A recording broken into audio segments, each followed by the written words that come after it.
కథలెన్నో చెప్పారు, కవితల్ని రాశారు, కాలాలు దాటారు, యుద్ధాలు చేశారు. ప్రేమలో తప్పు లేదు, ప్రేమలో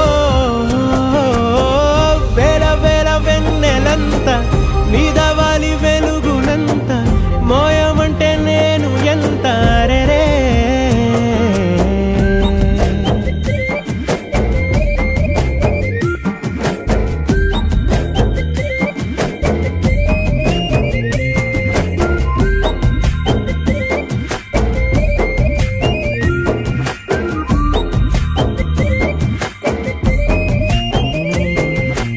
ఆకాశం తాకాలి అని ఉందా, నాతో రా చూపిస్తా